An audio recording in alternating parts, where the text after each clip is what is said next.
I am not black. I mean, that's what the world calls me, but it's not me.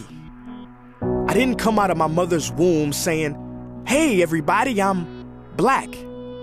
No, I was taught to be black, and you were taught to call me that, along with whatever you call yourself. It's just a label. See, from birth, the world force feeds us these labels, and eventually we all swallow them. We digest and accept the labels, never ever doubting them. But there's one problem. Labels are not you, and labels are not me. Labels are just labels. But who we truly are is not skin deep. See, when I drive my car, no one would ever confuse the car for me. Well, when I drive my body, why do you confuse me for my body? It's my body. Get it? Not me. Let me break it down. See, our bodies are just cars that we operate and drive around. The dealership we call society decided to label mine the black edition, yours the Irish or white edition. And with no money down, 0% APR, and no test drive, we were forced to own these cars for the rest of our lives.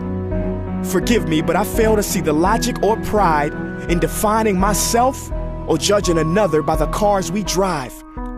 Because who we truly are is found inside.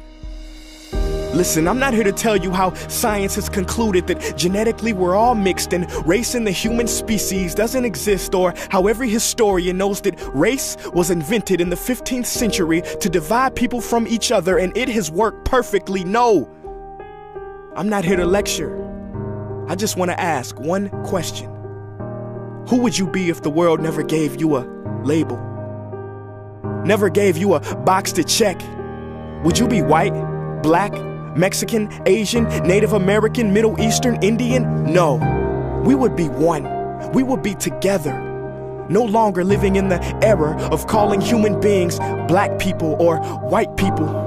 These labels that will forever blind us from seeing a person for who they are, but instead seeing them through the judgmental, prejudicial, artificial filters of who we think they are.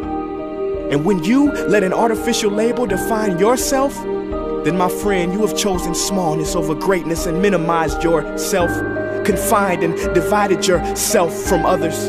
And it is an undeniable fact that where there is division, there will be conflict, and conflict starts wars. Therefore, every war has started over labels. It's always us versus them. So the answer to war, racism, sexism, and every other ism is so simple that every politician has missed it. It's the labels. We must rip them off.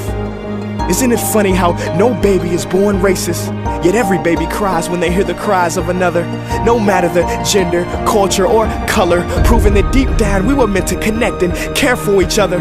That is our mission, and that is not my opinion. That is the truth in a world that has sold us fiction. Please listen, labels only distort our vision, which is why half of those watching this will dismiss it or feel resistance and conflicted. But just remember, so did the caterpillar before it broke through its shell and became the magnificent butterfly.